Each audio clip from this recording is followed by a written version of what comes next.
Hi all, welcome to Crickarena. വളരെ നിർണായകമായ ഒരു മത്സരത്തിന് RCB ഇന്ന് ഇറങ്ങുന്നുണ്ട്. എതിരാളികൾ കൊൽക്കത്തയാണ്. ഇന്ന് വൈകിട്ട് ഇന്ത്യൻ സമയം 7:30 റായ്പൂരിൽ വെച്ചുകൊണ്ടാണ് ഈ മത്സരം നടക്കുക. പ്ലേ ഓഫിലേക്ക് ഒരു പടി കൂടി അടുക്കണമെങ്കിൽ ഇന്നത്തെ മത്സരത്തിൽ RCBക്ക് വിജയം നിർബന്ധമാണ്. ഏതായാലും RCB ക്യാമ്പിലെ ചില അപ്ഡേറ്റുകൾ നമുക്ക് ലഭിച്ചിട്ടുണ്ട്. കൃണാൽ പാണ്ഡ്യ ഇന്നത്തെ മത്സരത്തിൽ കളിക്കാൻ സാധ്യതയില്ല. അദ്ദേഹത്തിന്റെ കാര്യം സംശയത്തിലാണ് എന്നാണ് മാധ്യമങ്ങൾ കണ്ടെത്തിയിട്ടുള്ളത്. കഴിഞ്ഞ മത്സരത്തിൽ അദ്ദേഹത്തിന് പരിക്കിന്റെ പ്രശ്നങ്ങൾ ഉണ്ടായിരുന്നു. അത് വെച്ചുകൊണ്ടായിരുന്നു അദ്ദേഹം കളിച്ചിരുന്നത്. ഇന്നലത്തെ ട്രെയിനിങ് സെഷനിൽ കൃണാൽ പാണ്ഡ്യ പങ്കെടുത്തിട്ടില്ല. അതുകൊണ്ട് തന്നെ ഇന്ന് അദ്ദേഹം കളിക്കുന്ന കാര്യം സംശയത്തിലാണ് എന്നാണ് അറിയാൻ സാധിക്കുന്നത്. ഇനി മറ്റൊരു കാര്യം, ഫിൽ സാൾട്ട് ഇന്നലെ ട്രെയിനിങ് നടത്തിയിട്ടില്ല. അതായത് അദ്ദേഹം ടീമിനോടൊപ്പം ജോയിൻ ചെയ്തിട്ടുണ്ടെങ്കിലും പരിക്കിൽ നിന്നും പൂർണ്ണമായും അദ്ദേഹം മുക്തനായിട്ടില്ല. അതുകൊണ്ട് തന്നെ ട്രെയിനിങ് നടത്തിയിട്ടില്ല. ഇന്നത്തെ മത്സരത്തിൽ ഫിൽ സാൾട്ട് ഉണ്ടാവാൻ സാധ്യതയില്ല.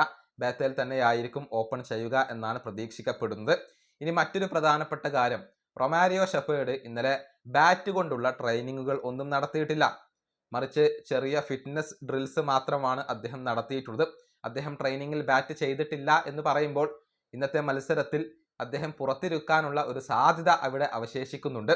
മറ്റൊരു കാര്യം, വെങ്കടേഷ് അയ്യർ നല്ല രൂപത്തിൽ ഇന്നലെ ട്രെയിനിങ് നടത്തിയിട്ടുണ്ട്. ഒരുപാട് നേരം നെറ്റ്സിൽ ചിലവഴിച്ചിട്ടുണ്ട് എന്നാണ് അറിയാൻ സാധിക്കുന്നത്. അതിനർത്ഥം വെങ്കടേഷ് അയ്യർ ഇന്നത്തെ മത്സരത്തിൽ കളിക്കാനുള്ള ഒരു സാധ്യത അവിടെ അവശേഷിക്കുന്നുണ്ട് എന്നുള്ളതാണ്. ഇത്തരത്തിലുള്ള അപ്ഡേറ്റുകളാണ് നമുക്ക് ലഭിച്ചിട്ടുള്ളത്.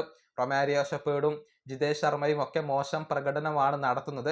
അതുകൊണ്ട് തന്നെ ഈ രണ്ട് താരങ്ങളെയും മാറ്റണം എന്നുള്ള ആവശ്യം കഴിഞ്ഞ കുറച്ച് മത്സരങ്ങളിലായിക്കൊണ്ട് RCB ആരാധകർ ഉയർത്തുന്നുണ്ട്. അത് ഫലം കാണുമോ എന്നുള്ളതാണ് ഇന്നത്തെ മത്സരത്തിൽ എല്ലാവരും ഉറ്റുനോക്കുന്നത്. ഈ വീഡിയോ അവസാനിപ്പിക്കുന്നു. അടുത്തൊരു വീഡിയോ കാണാം.